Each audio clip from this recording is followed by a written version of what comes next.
Free movement regime का discussion करेंगे कि इंडिया म्यांमार बॉर्डर के ऊपर क्या फ्री मूवमेंट रिजीम था और किस तरीके से 16 किलोमीटर में जो है कि लोग आवाजाही करते थे, उसको जो है कि बंद करने की बात की गई है होम मिनिस्टर माननीय गृह मंत्री अमित शाह जी के द्वारा। उसके बाद एक centre for monitoring Indian economy में जो CMI के आंकड़े आए हैं, लेबर फोर्स पार्टिसिपेंटेशन रेट के बारे में उनको डिस्कस करेंगे। और एक बहुत ही इंपॉर्टेंट रिपोर्ट आया है असर का, जो the annual state of education report होता है, NGO प्रथम फाउंडेशन के द्वारा जो दिया जाता है रिपोर्ट, इसके बारे में जो है कि हम लोग जिक्र करेंगे। और हमारा एक प्रधानमंत्री सूर्योदय योजना कल ही लॉन्च हुआ है, तो उसके बारे में भी हम लोग डिस्कस करेंगे। तो स्टार्ट करते हैं हम लोग फ्री मोमेंट रिजीम की तरफ से। ये हमारा क्या न्यूज है, क्यों चर्चा में बना हुआ है ये। देखिए, फ्री मूवमेंट रिजीम क्या होता है कि इंडिया और म्यांमार के बॉर्डर पे या किसी भी बॉर्डर पे बिना वीजा के अगर आपको कुछ डिस्टेंस तक की एंट्री का परमिशन दे दिया जाता है, तो उसको फ्री मूवमेंट रिजीम माना जाता है। हुआ क्या था कि 1826 में ब्रिटिश गवर्नमेंट के द्वारा जो है कि वो डिमार्केशन किया गया था इंडिया और म्यांमार के बॉर्डर को। तो जब डिमार्केशन किया जाता है तो आप जानते हैं कि एक होता है नेचुरल बाउंड्री, एक होता है सुपर इम्पोज बाउंड्री।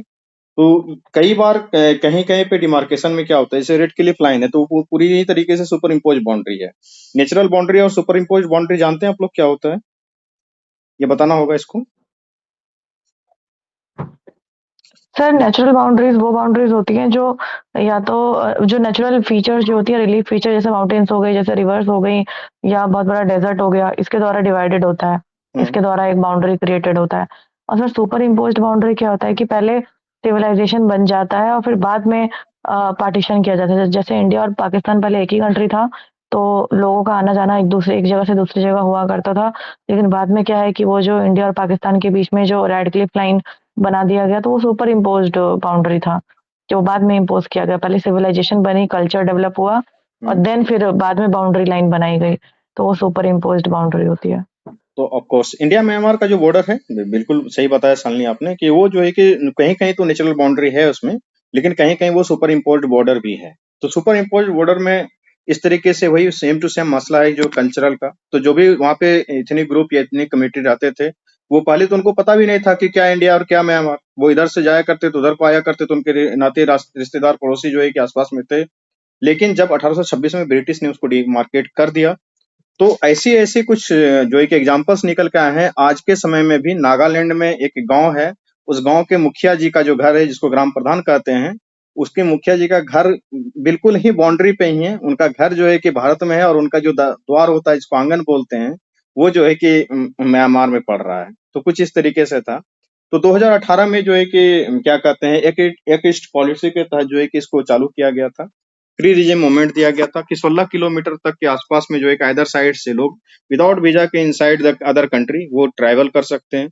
लेकिन उनसे हो क्या रहा है कि जब से म्यांमार में इंसर्जेंसी बढ़ी है और वहां पे चूंकि आंग सान सूकी की सरकार जो है कि खत्म हो चुकी है, आपको पता है कि वहां तक पलट हो चुका है।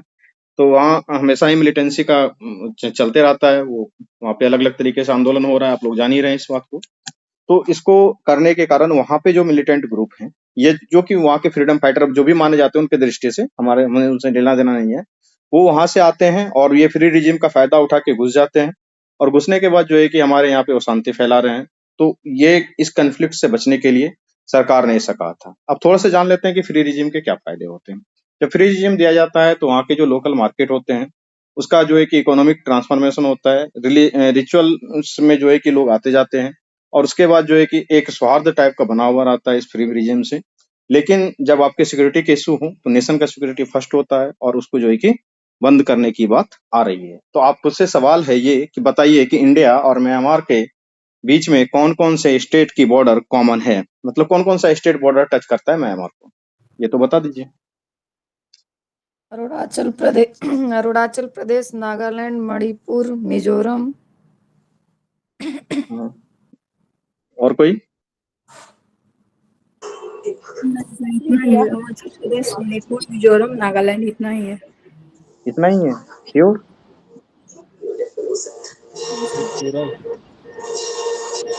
रीता आप म्यूट कर लें, या तो बोलें या म्यूट कर लें। बिल्कुल सही बताया रानी मैम आपने, बिल्कुल ही सही बताया है। और सोनम आपने भी सही जवाब दिया कि ये 1643 किलोमीटर की बाउंड्री है। और सबसे ज्यादा बाउंड्री किसके साथ है हमारे कंट्री का, किस देश के साथ टच करता है? बांग्लादेश के साथ। बांग्लादेश बांग 4096 हाँ, किलोमीटर। हाँ, बांग्लादेश के साथ टच करता है। फिर उसके बाद सेकंड नंबर पे चाइना है। हाँ, सेकंड नंबर पे चाइना है, थर्ड नंबर पे जो है कि आपका पाकिस्तान है, फिर हम क्या कहते हैं आपका ये नेपाल है, फिर म्यांमार है, उसके बाद फिर आपका भूटान आ जाएगा। और 2 हमारे ऐसे पड़ोसी हैं जो कि हमारे उसके साथ है, क्या कहते हैं, ये सी वाला बाउंड्री लगता है। तो चलें अगले न्यूज़ की तरफ, इसमें कोई डाउट है? बढ़ें? सर मैं थोड़ा सा ऐड करना चाहूंगा। मैं रिसेंटली नागालैंड गया था। हाँ, हाँ।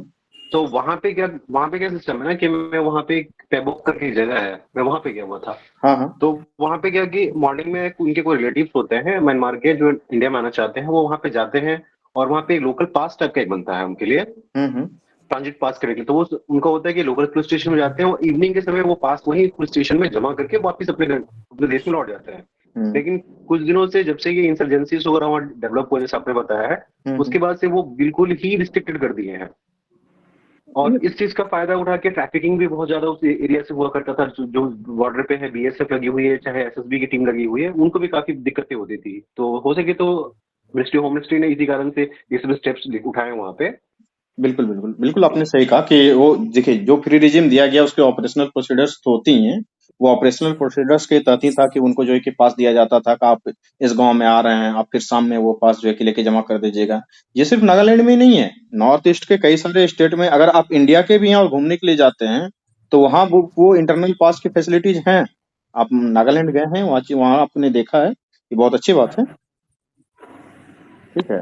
तो ये सारी चीजें हैं वहाँ पे। तो ठीक है, बढ़ते हैं अगले न्यूज़ की तरफ। और बिल्कुल सही है, ये इंसर्जेंसी के कारण ही ऐसा हुआ है। देखिए अगला जो न्यूज़ है वो CMIE का है, centre for monitoring Indian economy. इन्होंने कहा, ये बताते हैं लेबर फोर्स पार्टिसिपेशन रेट के बारे में। ये लेबर फोर्स पार्टिसिपेशन रेट क्या होता है, सबसे पहले इसको समझ लें। मान लीजिए 100 व्यक्ति ऐसे हैं जो कि जिनका एज ग्रुप जो है कि 15 से 60 साल के बीच है, जो वर्किंग एज ग्रुप है 15 से 59 हम लोग बोलते हैं। तो वो लोग जो है कि उसमें से कितने लोग ऐसे हैं जो कि रोजगार की चाहत में बाहर निकलते हैं, घर से जॉब खोजना चाहते हैं, उसी को कहा जाता है कि क्या कहते हैं, लेबर फोर्स पार्टिसिपेशन रेट। 100 में से मान लीजिए अगर 70% लेबर फोर्स पार्टिसिपेशन रेट है, इसका मतलब है कि 100 में से 70 लोग निकलना चाह रहे हैं और 30 लोग जो है कि नहीं निकलना चाह रहे हैं। लेबर फोर्स पार्टिसिपेशन रेट जो है कि काफी मतलब कि पिछले 7 वर्षों में घटते घटते जो है कि 39.5% यानी करीब करीब 40% ही रह गया है। इसका मतलब ये होता है कि 100 में से 40 लोग ही अपने लिए काम की तलाश करते हैं और अधिकांश लोग ये सोच रहे हैं कि उनको जॉब मिलेगा ही नहीं, तो खोजने से क्या फायदा। ये हमारी अर्थव्यवस्था के लिए बहुत ही बुरा संकेत है। किसी भी इकोनॉमी के लिए अगर ये लेबर फोर्स पार्टिसिपेशन रेट घट जाता है, आप सोच सकते हैं कि 2 तरीके हो सकते हैं। क्या-क्या हो सकते हैं, एक मिनट। या तो ऐसा होगा कि उनको जॉब लेने में मतलब कि वो उनको हताशा है कि जॉब मिलेगी ही नहीं, या फिर दूसरी बात हो सकती है कि हमने इंजीनियरिंग करके रखा है, अब आप हमको लेबर वाला जॉब देंगे तो हम करेंगे ही नहीं। तो एक तो मनचाहा जॉब नहीं मिल रहा है, और दूसरा क्या है कि बहुत कुछ लोग तो ऐसे हैं जो ये जान चुके हैं उनको तो जॉब मिलने से रहा। उनके पास जो है कि इकोनॉमी में जॉब नहीं है, तो वो जॉब नहीं मिलेगा। तो ये 40% के आसपास हो गया। आप आंकड़े को एक्यूरेट नहीं तो कम से कम एग्जैक्ट नहीं तो कम से कम अप्रॉक्स में भी याद रख सकते हैं। तो ये LFPR इसको बोलते हैं हम लोग, लेबर फोर्स पार्टिसिपेशन रेट, ये 40% पे आ गया है। ये रेट जो है कि ग्रामीण क्षेत्रों में ज्यादा प्रभाव डाल रहा है। क्यों? क्योंकि शहरी क्षेत्र में लोग अगर कमाएंगे नहीं तो खाएंगे क्या, उनके पास ज्यादा संकट है ग्रामीण क्षेत्रों से, क्योंकि उनको रेंट भी भरना है, उनको हर चीज मार्केट से खरीद के खाना है। ग्रामीण क्षेत्र में क्या है कि उतना नहीं है, अपना घर है, ठीक है, कुछ हो गया खाने कमाने को, आप इस स्थिति से रूबरू हैं। यह रेट जो है कि ग्रामीण क्षेत्र की अर्थव्यवस्था पे काफी प्रभाव डाल रहा है। कृषि पर यह जो है कि अत्यधिक अनावश्यक दबाव डालेगा। आपको पता है कि नहीं, अब लेबर फोर्स पार्टिसिपेशन रेट में नहीं जाएगा, कंपनी में रोजगार खोजने के लिए नहीं जाएगा, तो क्या करेगा? हर लोग वही कृषि में प्रचंड बेरोजगारी वाली स्थिति को उत्पन्न करेंगे। फिर इसका मुख्य कारण जो है हमारे आर्थिक विकास का ढांचा बताया गया है इस बार। आर्थिक विकास के ढांचा में क्या है कि जो विकास का हमारा पहिया होता है, जैसे कि चाइना से अगर हम कंपेयर करें, तो चाइना में क्या हुआ? सबसे पहले कृषि डेवलप किया, जिसको कि प्राइमरी सेक्टर का डेवलपमेंट कहते हैं। उसके बाद फिर जो एक मैन्युफैक्चरिंग सेक्टर डेवलप किया, जिसको सेकेंडरी सेक्टर का डेवलपमेंट कहते हैं। उसके बाद जो है कि टर्शियरी सेक्टर डेवलप किया, जिसको कि सर्विस सेक्टर का डेवलपमेंट कहते हैं। और हमारे इंडिया में क्या हुआ कि प्राइमरी सेक्टर तो डेवलप किया, ठीक, थोड़ा डेवलप किया, सेकेंडरी सेक्टर का वो डेवलपमेंट आया नहीं कि टर्शियरी सेक्टर बहुत ज्यादा ही डेवलप कर गया। जो आप देख रहे हैं ये हमारा जो सर्विस सेक्टर है वो काफी डेवलप है इंडिया का, जैसे टीसीएस है, विप्रो है, या फिर इनका भी एल&टी का भी आजकल तो खुल गया है। ये जितनी भी कंपनियां हैं या फिर बीपीओ जो हैं, जो कॉल सेंटर वाली जॉब होती है, तो ये और बैंकिंग वगैरह की सेवाएं काफी हद तक अच्छे लेवल पे डेवलप कर गया है। लेकिन स्किल्ड लेबर को जॉब, जो मतलब कि मूर्ख हैं, अनपढ़ हैं या कम पढ़े लिखे लोग हैं, उनको टर्शियरी सेक्टर में जॉब नहीं मिल सकता है। क्या टर्शियरी सेक्टर सेवा का सेक्टर है? जैसे कि आपको एज आईटी इंजीनियर है तो इंजीनियरिंग का जॉब है, व्हाइट कॉलर जॉब जिसको कहते हैं, बैंकिंग में है, या फिर कॉल सेंटर पे भी है, उसको अच्छी इंग्लिश आनी चाहिए, उसके पास अच्छे सॉफ्ट स्किल होने चाहिए। लेकिन सेकेंडरी सेक्टर में हर कोई समा सकता है। लेकिन इंडिया का सेकेंडरी सेक्टर का डेवलपमेंट उस लेवल का नहीं रहा। जैसे कि फॉर एग्जांपल आप समझिए, अगर हमको पढ़ाना है, अगर हम टर्शियरी सर्विस सेक्टर का जॉब कर रहे हैं, आपको सेवा प्रोवाइड कर रहे हैं पढ़ाने का, हमें क्या चाहिए? कुछ नहीं चाहिए, कमरे में बैठे होंगे कहीं पे, एक लैपटॉप चाहिए, एक ज्यादा से ज्यादा हो सकता है तो एक क्या डिजिटल बोर्ड चाहिए, हम पढ़ा लेंगे, 4 टीचर पढ़ा लेंगे। उसी तरीके से मान लीजिए कि हमको एक मैन्युफैक्चरिंग प्लांट डेवलप करना है कि दवाई बनाना है, तो क्या चाहिए होगा? सबसे पहले प्लांट सेटअप करेंगे, फिजिकल उसका इंफ्रास्ट्रक्चर लगवाएंगे, वहां पे तार जाएगा, वहां पे रोड जाएगा, वहां पे बिजली जाएगा, फिर गाड़ी की आवाजाही होगी, उसमें कितने सारे लोग एम्प्लॉयड हो जाएंगे। तो सेकेंडरी सेक्टर का जो डेवलपमेंट करना है वो बहुत ही आवश्यक है। इसलिए जो मेड इन इंडिया है या मेक इन इंडिया है, मैन्युफैक्चर इन इंडिया है, इस पे जो ज्यादा जोर देने की आवश्यकता है। तो ये जो है कि CMIE, centre for monitoring Indian economy का आंकड़ा था। ठीक है। एक जो कल योजना लॉन्च किया गया है, प्रधानमंत्री सूर्योदय योजना, पढ़ा आप लोगों ने पेपर में? पेपर पढ़ते हैं या नहीं पढ़ते हैं? नहीं सर, बता दीजिए। टीवी भी नहीं देखे? टीवी में भी आया हुआ था, ये यूट्यूब सर पे। देखिए, सोलर पैनल इतना डिटेल नहीं पढ़ पाई। आप बताइए क्या सोलर पैनल बोल रहे हैं? कोई सही बोल रहे हैं? सोलर पैनल लगाने के लिए 1 करोड़ लोगों को घोषणा किया है। 1 करोड़ परिवार घर करके है, सूर्यवंशी से कनेक्टेड किए हैं, जिसमें प्रत्येक ग्रामीण परिवारों को शायद 1 करोड़ कितना यस, पढ़े थे, याद नहीं आ रहा है बिल्कुल कितना सही, था। 1 करोड़ सही बोल रहे हैं सभी मैम आप। को रूफटॉप, हाँ, उनको देना है। आपके यहाँ तो ये रूफटॉप वाला योजना चल भी ना रहा मैम? जी, सरकारी भवनों पे चल रहा है। तो आप लोगों के ब्लॉक के ऊपर तो लगा होगा ऐसा कुछ? नहीं, मेरे ब्लॉक में नहीं लगा हुआ है, लेकिन अन्य जैसे बीआरसी वगैरह पे मैंने देखा है कि लगा है। अच्छा, वो अभी आपका वो बना भी नहीं होगा। अब तो देखते हैं पूरा वो 2 मंजिला ब्लॉक बनाता है, अच्छा खासा डेवलप कर देता है। जहाँ नया बन रहा है वहाँ बन रहा है सर। तो सही बताया रानी मैम ने, सही बताया आपको कि जो है कि 100 करोड़ घरों में सोलर पैनल लगाए जाएंगे, क्योंकि भगवान राम जो है कि सूर्यवंशी थे, तो ये सौर ऊर्जा के तहत जो है कि उनके सम्मान में इस तरीके का एक प्रधानमंत्री सूर्योदय योजना लॉन्च किया है।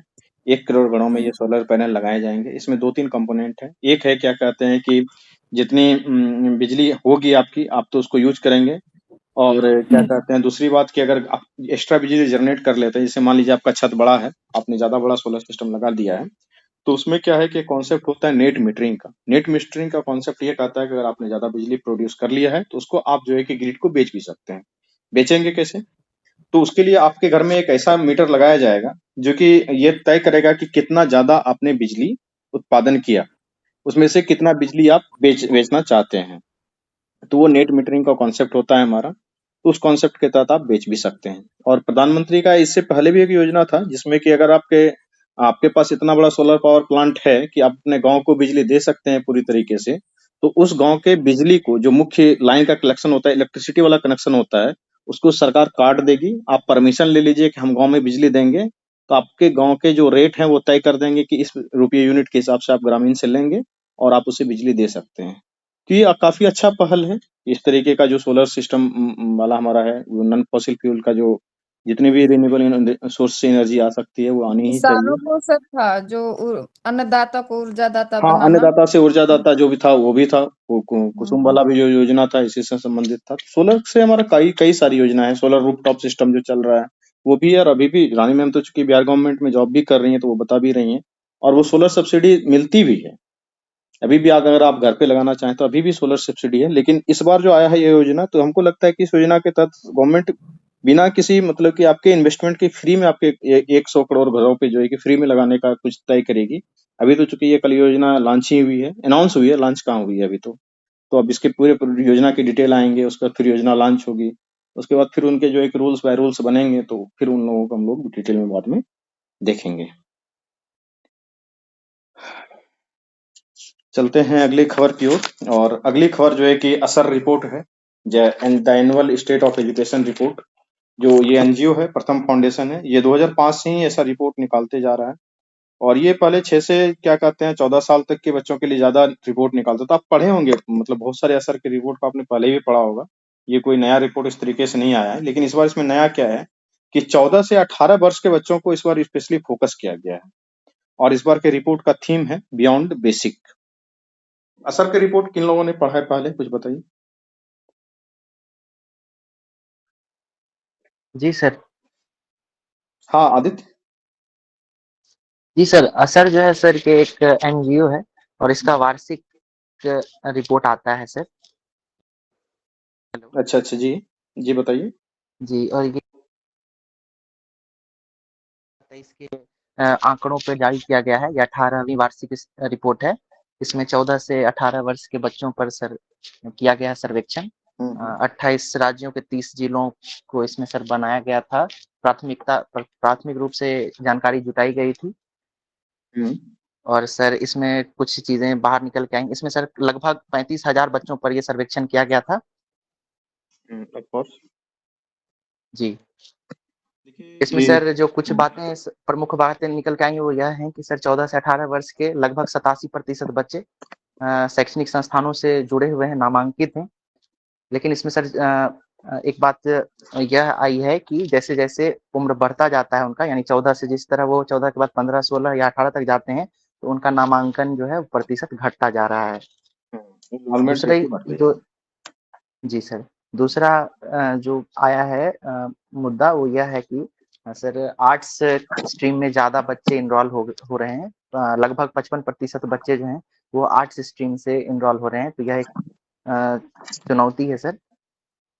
दूसरा असर है कि डिजिटल जो है सर, मोबाइल और इंटरनेट का पहुंच अधिकतर बच्चों तक है, परंतु वह शिक्षा से संबंधित चीजों तक वो उसका प्रयोग नहीं कर पा रहे हैं। Of course. जी सर। और महिला पुरुष में असमानता जो है सर और बढ़ी हुई नजर आती है बेसिक स्तर पर। बिल्कुल सही बताया आदित्य आपने कि इस तरीके से ये जो असर का रिपोर्ट आया है, ये एनजीओ प्रथम फाउंडेशन के द्वारा जो रिपोर्ट इस बार का जारी किया गया है। इस बार की रिपोर्ट में 14 से 18 वर्ष के युवा छात्र छात्राओं पर ज्यादा फोकस किया गया है। इसमें आदित्य ने जैसा कि बताया कि जो हम लोग इनरोलमेंट बोलते हैं, जो रजिस्ट्रेशन बोलते हैं, वो 87% रजिस्ट्रेशन तो हो रहा है। ये खुशी की बात है और ये अच्छी बात है। ये रिपोर्ट अच्छा दर्शाती है कि 87% बच्चे ऐसे हैं जो कि किसी न किसी स्तर पे वो इनरोल्ड हैं। लेकिन 14 साल जब हो जाता है, यानी कि जब बच्चे मैट्रिक पास कर जाते हैं, उसके बाद उसका ड्रॉप आउट रेशियो और रेट बढ़ते जाता है, और जैसे जैसे हम हायर क्लासेस की ओर बढ़ते हैं वो ड्रॉप आउट रेट बढ़ते ही चला जाता है।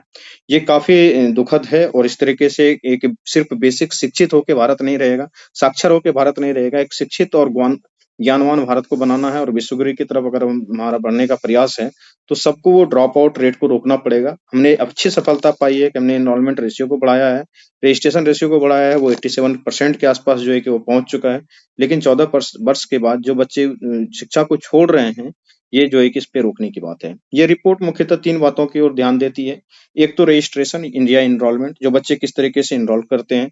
उसके बाद दूसरी बात है कि बेसिक न्यूमरेसी या मैथमेटिकल स्किल, इसकी बात की जाती है इसमें, और एक लिंग्विस्टिक स्किल। आप पढ़े होंगे अगर प्राथमिक बच्चे को क्या होता है कि उसको 2-3 चीजें ही सिखाई जाती हैं। एक लिंग्विस्टिक स्किल, यानी कि उसकी किसी न किसी भाषा का ज्ञान हो, वो अक्षर को पढ़ना लिखना और बोलना सीख जाए। दूसरा बेसिक न्यूमेरिकल एबिलिटी हो जाए, वो बेसिक मैथमेटिकल स्किल बोलते हैं इसको, उसको जोड़ घटाव गुना भाग करने के लिए इतना आ जाए, इतने पे ही फोकस रहता है। तो इसमें जो लिंग्विस्टिक स्किल की बात होती है, जो लैंग्वेज की बात होती है, उसमें रिपोर्ट ऐसा आया है जो कि थोड़ा सा दुखद है और थोड़ा सा परेशान करने वाला भी है। लिंग्विस्टिक स्किल का जो रिपोर्ट है वो कहता है कि 25% स्टूडेंट, 25% स्टूडेंट, मतलब समझ रहे थे हर 4 में से एक बच्चा अपनी रीजनल लैंग्वेज में, ये बच्चे कौन हैं? 14 से 18 वर्ष के बच्चे हैं। 25% स्टूडेंट्स अपने रीजनल लैंग्वेज में, अपनी मातृभाषा में भी कक्षा 2 की किताबें नहीं पढ़ पा रहे हैं। ये काफी चिंताजनक स्थिति है। आप सोच सकते हैं कि वो बच्चे 14 से 18 वर्ष के हो गए हैं। इवन कि वो कई सारे बच्चे तो अच्छे क्लासों में होने चाहिए थे, और वो 25% बच्चे अपनी मातृभाषा में, रीजनल लैंग्वेज में अपनी किताबें नहीं पढ़ पा रहे हैं। हम किसी इंग्लिश या किसी दूसरी भाषा में बात नहीं कर रहे हैं। इसी तरीके से बेसिक न्यूमेरिकल स्किल, जो मैथमेटिकल स्किल का हाल है, उसमें भी है कि वो बच्चे ठीक जो है कि बेसिक न्यूमेरिकल एप्टीट्यूड जिसको कहते हैं, जोड़ घटाव गुणा भाग भी नहीं कर पाते हैं। ऐसा हुआ क्यों? इसके पीछे क्या कारण है, उसको समझ लेते हैं थोड़ा सा। देखिए, जो स्कूल का बेसिक इंफ्रास्ट्रक्चर है, क्या हाल है वो आप जानते ही हैं। स्कूल में शिक्षक कितने हैं, शिक्षक स्टूडेंट रेशियो कितना है, ये काफी बुरा है। डेवलपमेंटल वर्क में जो है कि स्कूल में हुआ नहीं है। स्कूल के टीचर को नॉन टीचिंग वर्क में लगा देना, ये भी एक समस्या है। एजुकेशन के बहुत सारे मामला जो कि राज्य सरकार के अंदर ही आते हैं, उतनी गंभीरता से लेती नहीं है। और इसमें एक अच्छी बात है, जैसा कि आदित्य ने मोबाइल का जिक्र किया, कि उसमें ये कहा गया है कि 90% स्टूडेंट्स में से घर में ऐसे हैं जिनके पास स्मार्टफोन है। स्मार्टफोन होने का मतलब ये होता है कि अगर उनके पास मोबाइल स्मार्टफोन है, तो आपके पास एक सूर्य की किरण की टाइप से दिख रहा है कि अगर उसको उस स्मार्टफोन को लर्निंग प्लेटफॉर्म की तरह यूज करने के लिए सिखा दें, तो वो जो है कि काम आ सकता है। ये इसमें कहा गया है। और इसके बाद जो है कि इसी से रिलेटेड है कि शिक्षा के क्षेत्र में जो बिहार बढ़ रहा है, बिहार की शिक्षा व्यवस्था का क्या हालात है, उस पर थोड़ा सा हम जिक्र डाल देते हैं, जो कि बीपीएससी से रिलेट करके पढ़ाना रहता है। तो शिक्षा व्यवस्था में सुदृढ़ीकरण हुआ है 2005-6 से, जब से माननीय नीतीश कुमार जी मुख्यमंत्री बने हैं, और वर्तमान में 2024 में। तो इस इधर जो बीपीएससी शिक्षक एग्जाम हो रहा है, TRE 1 TRE 2 का जो एग्जामिनेशन हुआ है, इससे बिहार की शिक्षा व्यवस्था में काफी जो है कि खास करके सुधार देखने को मिला है। तो जो छात्र शिक्षक अनुपात 65:1 था, यानी कि 65 छात्रों पे एक शिक्षक थे 2005-6 में, अभी वो घट के 35 पे 1 हो गया है। ये काफी अच्छी स्थिति है। बजट जो था हमारा शिक्षा का, वो 4,261 करोड़ था 2005 में, 2005-6 के बजट में, और अभी जो है कि वो बढ़ के 56,382 करोड़ हो गया है। कहाँ 4,000 करोड़, कहाँ 56,000 करोड़। तो ये देख रहे हैं। और हमारा इस बार के बजट का ये बहुत ही अच्छी बात है कि 18% बजट का हिस्सा शिक्षा पे खर्च होने के लिए जा रहा है, जो कि बजट का सबसे बड़ा भाग इस बार शिक्षा में गया है। शौचालय की बात करें, बेसिक इंफ्रास्ट्रक्चर, बुनियादी सुविधाओं की बात की हमने, तो शौचालय की अगर बात करें तो 2005 में जब बिहार के स्कूलों में 46% टॉयलेट्स थे, और अभी जो है कि 100% टॉयलेट है, separate for girls and boys है, और उस 100% में से मैक्सिमम टॉयलेट ऐसे हैं, these are the functional toilets. तो ये अच्छी बात है। बालिका शिक्षा से प्रजनन दर में सुधार आया है, जिसको कि हम फर्टिलिटी रेशियो बोलते हैं। अब जानते हैं कि किसी भी समाज में प्रजनन दर में अगर महिलाएं पढ़ी लिखी हों, तो उसका काफी जो है कि असर दिखता है। वो बच्चे कितने जन्म होंगे, कब जन्म होंगे, जो फैमिली प्लानिंग होता है, अगर महिलाएं पढ़ी लिखी हैं, तो इसका काफी अच्छा इम्पैक्ट देखा गया है। जो फर्टिलिटी रेशियो क्या कहते हैं 4.3 था 2005-6 में, वो घट के अभी 2.9 हो गया है। और रिप्लेसमेंट रेट क्या है हमारा 2.1। ये सब जानते हैं ना, फर्टिलिटी रेशियो क्या होता है, फर्टिलिटी रेट क्या होता है, रेशियो नहीं, फर्टिलिटी रेट वगैरह जानते हैं, फिर बताना होगा। ये रिप्लेसमेंट रेट जानते हैं क्या होता है रिप्लेसमेंट रेट? हेलो,